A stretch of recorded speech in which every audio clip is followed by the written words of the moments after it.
Bless the Lord, oh my soul, oh my soul, I worship His holy name.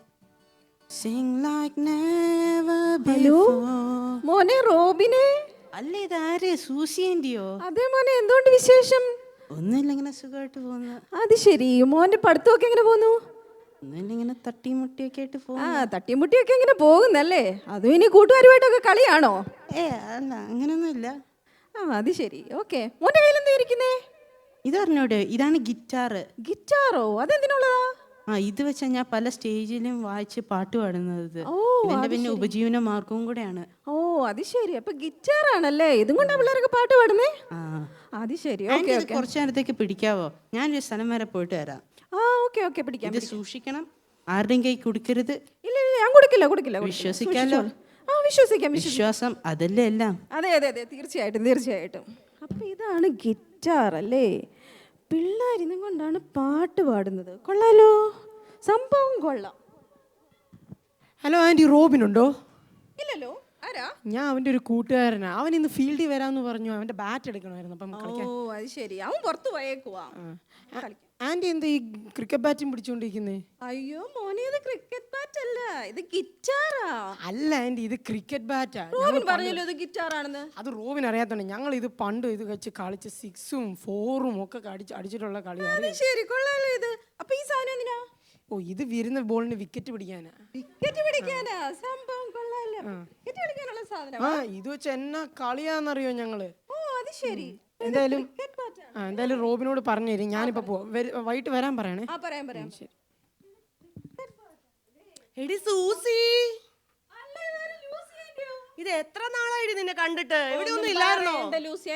ഞാൻ അങ്ങ് BC ആയിപ്പോയി. പിള്ളേരും ഭർത്താവും ഒക്കെ ആയിട്ട് അങ്ങ് തിരക്കായി. ഇതെന്താ നിന്റെ കയ്യില്? ഇതെന്താ ചെരവ് പിടിച്ചോണ്ടിരിക്കുന്ന എന്തിനാ? ഓ അമ്മച്ചി, ഇത് ചെരവേ അല്ല, ഇത് ക്രിക്കറ്റ് ബാറ്റാ. ഒന്ന് പോടി, ഇത് ചെരവയാന്നേ. അല്ലടി, പിള്ളേർ ക്രിക്കറ്റ് 4, 6 ഒക്കെ കളിക്കാൻ. ഇത് ഇങ്ങ് തന്നെ, ഞാൻ കാണിച്ചു തരാം. കണ്ടോ, ഇവിടെ നമുക്ക് തേങ്ങ വെച്ചിട്ട് ഇങ്ങനെ ചെരവ. നമ്മളെ ക്ഷീണിക്കുവാണെങ്കിൽ ഇവിടെ കേറി അങ്ങ് ഇരുന്നങ്ങ് ചെരവാന്നേ. അതെയോ? വീട്ടിലെ ചെരവ അങ്ങ് പോയായിരുന്നു. അത് ഞാനോട് പറഞ്ഞിട്ടുണ്ടോ, വാങ്ങിച്ചും തന്നില്ല. അപ്പൊ ഇത് മതിയായിരിക്കും. ഇത് നല്ല യൂസ്ഫുള്ളാ. സൂസിക്ക് അത് തീർച്ചയായും ഉപയോഗപ്പെടും. തീർച്ചയായിട്ടും. എന്നാ ശരി, ഞാൻ പോവാ കേട്ടോ സൂസി. ഇത് ചെരവ, തേങ്ങ, തിരുമാൻ, അതും കൊള്ളാം. റോബിനുണ്ടോ? ഇല്ലല്ലോ. ആരാ? ഞാൻ റോബിന്റെ ഒരു കൂട്ടുകാരിയാ. ശരി. ആന്റി എന്താ എലിപ്പെട്ടിയൊക്കെ പിടിച്ചോണ്ടിരിക്കുന്നേ? അയ്യോ മോളെ, ഇത് എലിപ്പെട്ടി അല്ല, ഇത് ചെരവയാ. ആന്റി ഇത് എലിപ്പെട്ടിയാന്ന്. അയ്യോ, ലൂസി ആന്റി പറഞ്ഞല്ലോ, എന്നിട്ട് ഇത് ചെരവയാണെന്ന്. അത് ലൂസിക്ക് ലൂസായിട്ടായിരിക്കും, ഇത് എലിപ്പെട്ടിയാന്ന്. അപ്പൊ ലൂസിക്ക് ലൂസാ, മോക്ക് ലൂസ് ഇല്ലല്ലോ. ഇല്ലല്ലേ. അപ്പൊ എലിപ്പെട്ടിയോ? കൊടുക്കാനാ? എലിയെ പിടിക്കാൻ. അപ്പൊ ഈ സാധനം എന്തിനാ? അവിടെ നമ്മൾ ഭക്ഷണം വെക്കും, എലി വന്ന് തിന്നുമ്പോ പല്ല് അവിടെ കുടുങ്ങും, നമ്മൾ അതിനെ അടിച്ചു കൊല്ലും. ഓ, അപ്പൊ എലിപ്പെട്ടിയാണ്. അപ്പൊ എലിയെ പിടിക്കാൻ ഇത് കൊള്ളാം. അതും സൂപ്പർ. ശരി, എന്നാ റോബിൻ വരുമ്പോ പറഞ്ഞേക്ക്. അല്ല മോളെ, അവിടെ നിന്ന് നിന്നേ. എന്താ? മോളി എലിയെ പിടിച്ച് എലിയുടെ കൂടെ കൂടിയാണ് എലിയുടെ ഒരു ശബ്ദം. ഈ ആന്റിയുടെ ഒരു തമാശ. അപ്പം എലിപ്പെട്ടി, ആഹാരം വെച്ചാൽ എലി വരും, പിടിക്കാം നമുക്ക്. അതും കൊള്ളാം, super. Hello Andy, do you know where Robin is? We had an exam tomorrow, so I needed some notes from him.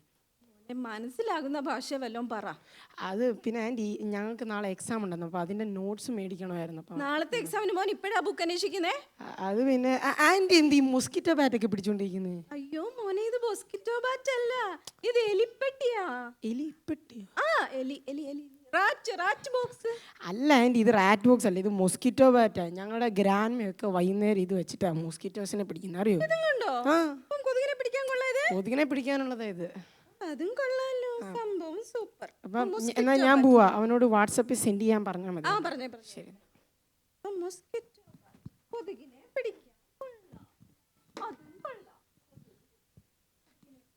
Anti എന്തീ കാണിക്കുന്നേ? കൊതുകിനെ പിടിക്കുന്നതാ. ഞാൻ എന്തോ പറഞ്ഞിട്ടാ പോയേ? ആന്റിയോട് ഞാൻ എന്തോ പറഞ്ഞിട്ടാ പോയത്? നിന്റെ കൂട്ടുകാരൻ പറഞ്ഞല്ലോ ഇത് ക്രിക്കറ്റ് ബാറ്റ് ആണെന്ന്. ക്രിക്കറ്റ് ബാറ്റോ? പിന്നെ നിന്റെ ഒരു കൂട്ടുകാരി പറഞ്ഞു ഇത് എലിപ്പെട്ടിയാണെന്ന്. എലിപ്പെട്ടിയോ?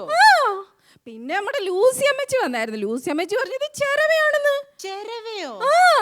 ഞാൻ ആന്റിയോട് എന്തോ പറഞ്ഞിട്ടാ അത് പോയെ. ഞാൻ പറഞ്ഞില്ല, ഞാൻ മറന്നുപോയിന്ന്.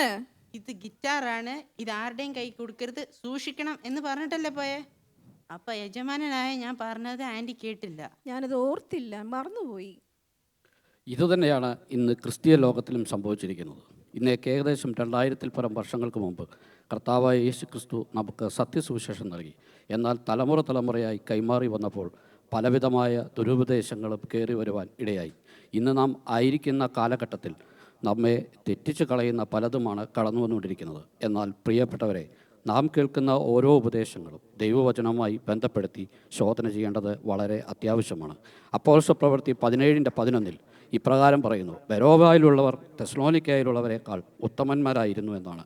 എന്താണ് അതിന് കാരണം? ബെരോബായിലുള്ളവർ ദിനം പ്രതി വചനം കൈക്കൊള്ളുകയും അത് അങ്ങനെ തന്നെയോ എന്ന് പരിശോധിക്കുകയും ചെയ്തിരിക്കുന്നു. അപ്പോസ്തലനായ പൗലോസ് എഫേസ്യർക്ക് എഴുതിയ ലേഖനം 4:14 ഇപ്രകാരം പറയുന്നു: അങ്ങനെ നാം ഇനിയും മനുഷ്യരുടെ ചതിയാലും ഉപായത്താലും തെറ്റിച്ചു കളയുന്ന തന്ത്രങ്ങളിൽ കുടുങ്ങിപ്പോകാതിരിക്കാൻ തക്കവണ്ണം ഉപദേശത്തിൻ്റെ ഓരോ കാറ്റിനാലും അലഞ്ഞൊഴിയുന്ന ശിശുക്കളായിരിക്കാതെ സ്നേഹത്തിൽ സത്യം സംസാരിച്ചുകൊണ്ട് ക്രിസ്തു എന്ന തലയോളം സകലത്തിലും വളരുവാൻ ഇടയാകട്ടെ. 2 തിമോത്തി 2:15 പറയുന്നു: സത്യവചനത്തെ യാഥാർത്ഥ്യമായി പ്രസംഗിച്ചുകൊണ്ട് ലജ്ജിപ്പാൻ സംഗതിയില്ലാത്ത സത്യവചനത്തിൻ്റെ വേലക്കാരായി നമുക്ക് ജീവിക്കാം. ദൈവം നമ്മെ അനുഗ്രഹിക്കുമാറാകട്ടെ.